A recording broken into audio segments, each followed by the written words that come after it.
আসসালামু আলাইকুম ওয়া রাহমাতুল্লাহ। আজকের এই ভিডিওতে আমরা শিখব যে আমরা কিভাবে দ্রুত সহিহ শুদ্ধভাবে কুরআনুল হাকিম রিডিং পড়া শিখতে পারবো। তাই আজকের ভিডিওটি অনেক গুরুত্বপূর্ণ। ভিডিওটিকেও একটুও টানবেন না, সম্পূর্ণ ভিডিওটি দেখতে থাকুন। তার আগে ছোট্ট একটি রিকোয়েস্ট করব, আমার এই চ্যানেলটি সাবস্ক্রাইব করুন। তো চলুন আমরা ভিডিওটি শুরু করি। আমি গত পর্বের মধ্যে এই সূরাতুল বাকারার 136 নং আয়াত পর্যন্ত আলোচনা করছিলাম। আজকে আমি 136 নং আয়াতের পর থেকে আলোচনা করব। যারা আমার পূর্বের সেই পর্বটি দেখেন নাই, আমি ডেসক্রিপশনে লিংক দিয়ে দিছি, আপনি সেখান থেকে গিয়ে দেখে আসুন। বিসমিল্লাহির রহমানির রহিম। ফা জবর ফা, হামজা লাগবে এই নুনের সাথে ইন। এই নুন সাকিনের মধ্যে আমরা স্পষ্ট করে পড়ব। অনেকে আমরা এই নুন সাকিনগুলো পড়তে পারি না। যদি আজকের এই ভিডিওটি আপনি দেখেন তাহলে অবশ্যই আপনি এই নুন সাকিনটি সহি শুদ্ধভাবে পড়তে পারবেন। তাহলে হামজা লাগবে এই নুনের সাথে ইন।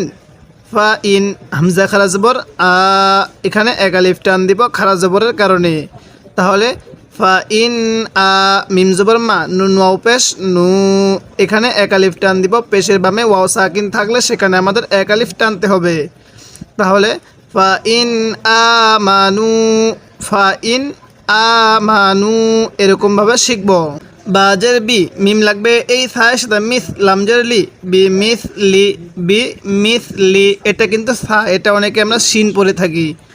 তাহলে বি মিস লি, ফা ইন আমানু বিমিসলি, এই সাটা পড়ার সময় আমরা একটু নরম করে পড়ব।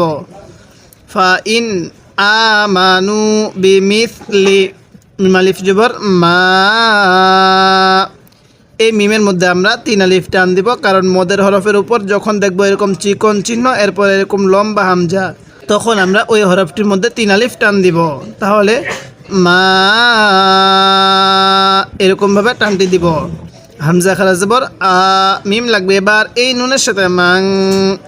এই নুন সাকিনের মধ্যে আমরা গুন্না করব। অনেকে এই নুন সাকিনটি পড়তে পারি না, যে কখন নুন সাকিনটি গুন্নাহ করব এবং কখন নুন সাকিনটি স্পষ্ট করে পড়ব। যদি আজকের এই ভিডিওটি আপনি শেষ অবধি মনোযোগ সহকারে দেখেন তাহলে অবশ্যই আপনি এই নুন সাকিনটি সহিহ শুদ্ধভাবে শিখতে পারবেন। তো আমরা এই নুন সাকিনের মধ্যে গুনাহ করব, কারণ নুন সাকিনের পরে এই তাটি হলো ইকফার হরফ। আর নুন সাকিনের পরে যখন ইকফার 15টি হরফ থেকে কোনো একটি হরফ থাকবে, তখন আমরা ওই নুন সাকিনটি গুনাহ করব। তাহলে মা আমাং, তা লাগবে এই মিমের সাথে তুম, এই মিম সাকিনের মধ্যে আমরা গুনাহ করব, কারণ মিম সাকিনের পরে যখন দেখব বা আছে তখন আমরা ওই মিম সাকিনটি গুনাহ করব। তো এবার কীভাবে পড়ব? মা আমানতুম, এরকমভাবে শিখব।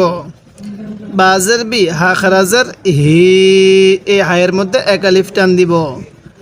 মা আমানতুম বিহি, ফা জবর ফা, কফ জবর ক, ফা ক, দাল লাগবে এবার এই হায়ের সাথে দিহ, ফা ক দিহ, তা জবর তা, দাল লাগবে এই ওয়াওয়ের সাথে দাও, ফা ক দিহ তা দাও। কীভাবে পড়ব? ফা ক দিহ তা দাও। এবার আমরা এখান থেকে আরেকবার পড়ব। ফা ইন আমানু বিমিসলি মা আমানতুম বিহি ফাকদিহ তা দাও, ফাকদিহ তা দাও। অনেকেই কবজবর কা পড়ি, কবজবর কা পড়ব না, কবজবর ক পড়ব। তাহলে ফাকদিহ তা দাও, এরকমভাবে শিখব। ওয়াও জবর ওয়া, হামজা লাগবে এই নুনের সাথে ইন। ওয়াও জবর ওয়া, হামজা লাগবে এই নুনের সাথে ইং। এই নুন সাকিনের মধ্যে আমরা গুনাহ করব, কারণ নুন সাকিনের পরে এই তাটি হলো ইকফার হরফ। আর নুন সাকিনের পরে যদি ইকফার 15টি হরফ থেকে কোনো একটি হরফ যদি এই নুন সাকিনের পরে থাকে, তাহলে ওই নুন সাকিনটির মধ্যে আমরা গুনাহ করব। তো এটা হলো নুন সাকিন, এরপরে এই তাটি হলো ইকফার হরফ। তাহলে এই নুন সাকিনের মধ্যে আমরা গুনাহ করব। ওয়া ইং, তা জবর তা, ওয়া লাগবে এই লামের সাথে ওয়াল, ওয়া ইং তা ওয়াল, লাম লাগবে এবার এই ওয়াওয়ের সাথে লাউ, ওয়া ইং তা ওয়াল লাউ, ফা জবর ফা, হামজা লাগবে এই নুনের সাথে ইন। এখানে আমরা নাকের বাসি দ্বারা গুন্না করব, কারণ মিমে নুনে তাজদিদ গুন্না করা ওয়াজিব। তো নুনের উপরে তাজদিদ আছে, এজন্য আমাদের এখানে গুন্নাহ করতে হবে।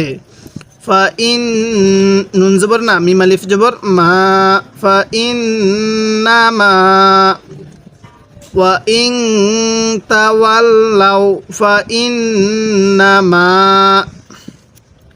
হা লাগবে এই মিমের সাথে হুম ফায়াজার ফি হুম ফি সিনজার শি কফ আলিফ জবর ক কফ দুই জের কিন ফি শিকিন। তো যদি আমি এখন ওয়াকফ করি তাহলে কিভাবে পড়ব?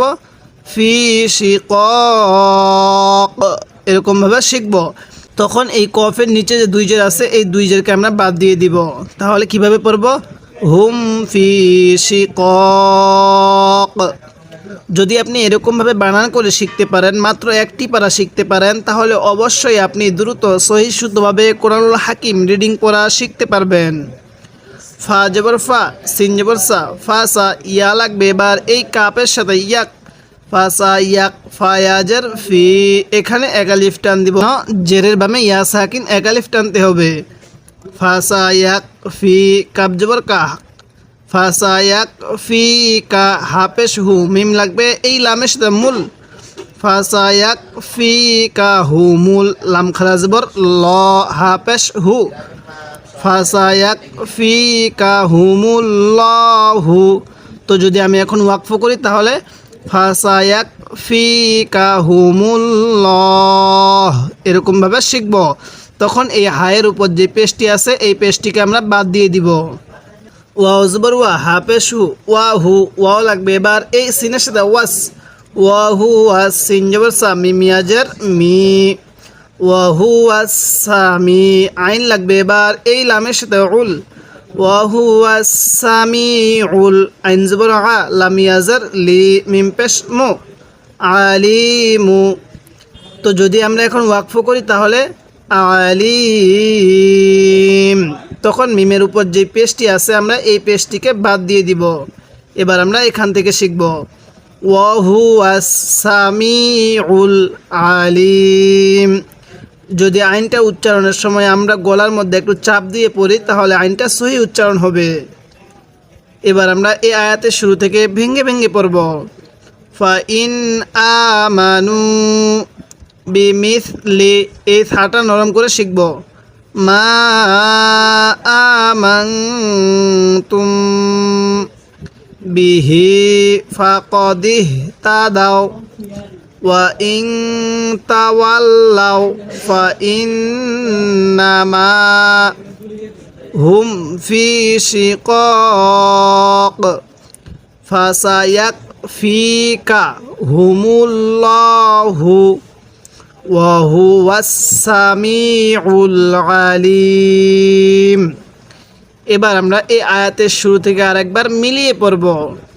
ফা ইন আমানু বিমিসলি মা আমানতুম বিহি ফাকাদিহ তাদাও ওয়া ইন তাওয়াল্লাউ ফা ইন্নামা হুম ফি শিকাক ফাসায়াকফিকাহুমুল্লাহ ওয়া হুয়াস সামিউল আলিম। যদি আমরা এরকমভাবে অল্প কিছুদিন শিখতে পারি তাহলে অবশ্যই আমরা দ্রুত সহি শুদ্ধভাবে কোরআনুল হাকিম রিডিং পড়া শিখতে পারবো। তাই আমি এই লক্ষ্যে আপনাকে 1 নং পারাটি এভাবে শিখিয়েছি। যারা আমার পূর্বের সেই পর্বগুলো দেখেন নাই আমি ডেসক্রিপশনে লিঙ্ক দিয়ে দিছি, আপনারা সেখান থেকে গিয়ে দেখে আসবেন। আপনাদের কাছে ছোট্ট একটি রিকোয়েস্ট থাকবে, আমার এই চ্যানেলটি সাবস্ক্রাইব করুন এবং ভিডিওতে একটি লাইক দিয়ে দিবেন যাতে করে এই ভিডিওটি আরও মানুষের কাছে পৌঁছে যায়।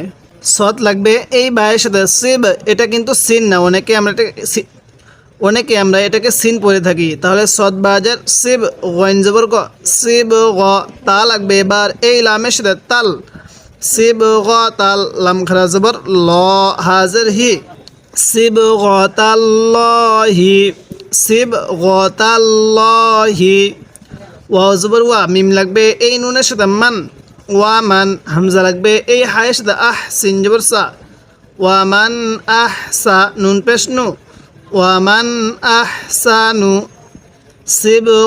সিবগাতাল্লাহি ওয়া মান আহসানু মিমজের মি নুন লাগবে এই লামের সাথে নাল মি নাল লাম খারা জবর ল হাজার হি মিনাল্লাহি সিন লাগবে এই বায়ের সাথে সিব গইন জবর গ সিব গ তা লাগবে এবার এই ওয়াওয়ের সাথে তাও সিব গ তাও তাহলে মিনাল্লাহি সিব গ তাও ওয়াও জবর ওয়া নুন লাগবে এই হায়ের সাথে নাহ নুন পেশ নু ওয়া নাহ নু লাম জবর লা হা উল্টা পেশ হু ওয়া নাহ নু লাহু আইন খারা জবর আ বা জবি আবি দাল ওয়াও পেশ দু নুন জবর না আবিদুনা। তো যদি আমি এখন ওয়াকফ করি তাহলে কিভাবে পড়ব? কিভাবে শিখব? আবিদুন। এবার আমরা এই আয়াতের শুরু থেকে আরেকবার ভেঙ্গে ভেঙ্গে শিখব। সিবগাতাল্লাহ ওয়ামান আহসানু মিনাল্লাহি সিবগাহ। এখানে আমরা ওয়াকফ করব। যদি আমরা এখানে ওয়াকফ করি তাহলে এই তায়ের উপর যে দুই জবর আছে এই দুই জবরকে আমরা বাদ দিয়ে দিব। আর যদি আমরা কেউ এখানে ওয়াকফ না করি তাহলে আমরা মিলিয়ে পড়তে পারবো। তখন মিলিয়ে পড়ার সময় আমরা এই ওয়াওয়ের উপর যে তাসদিদটিকে আছে আমরা এটাকে ধরে নিব। তাহলে মিনাল্লাহি সিবগাতাও ওয়া নাহনু লাহু আবিদুন। আমরা সূরাতুল বাকারার 138 নং আয়াত পর্যন্ত শিখে ফেলছি। আর 1 নং পারাটির মধ্যে 141টি আয়াত আছে, আমরা 138টি আয়াত শিখে ফেলছি। তাহলে আমরা এই 1 নং পারাটি শেষের কাছাকাছি চলে আসছি। যারা আমার পূর্বের সেই পর্বগুলো দেখেন নাই, আমার চ্যানেলে সমস্ত পর্বগুলো দেওয়া আছে এবং আমি ডেসক্রিপশনে লিঙ্ক দিয়ে দিছি। আপনি সেখান থেকে গিয়ে সিরিয়াল মতে শুরু থেকে শেষ পর্যন্ত সমস্ত পর্বগুলো ধৈর্য সহকারে দেখতে থাকবেন। তার আগে আপনাদের কাছে ছোট্ট একটি রিকোয়েস্ট করব, আমার এই চ্যানেলটি সাবস্ক্রাইব করুন এবং ভিডিওতে একটি লাইক দিয়ে দেন যাতে করে এই ভিডিওটি আরও মানুষের কাছে পৌঁছে যায়। আজকে আমি সূরাতুল বাকারার এই 138 নং আয়াত পর্যন্ত আলোচনা করলাম। পরবর্তী পর্বের মধ্যে আমি এই 138 নং আয়াতের পর থেকে আলোচনা করব।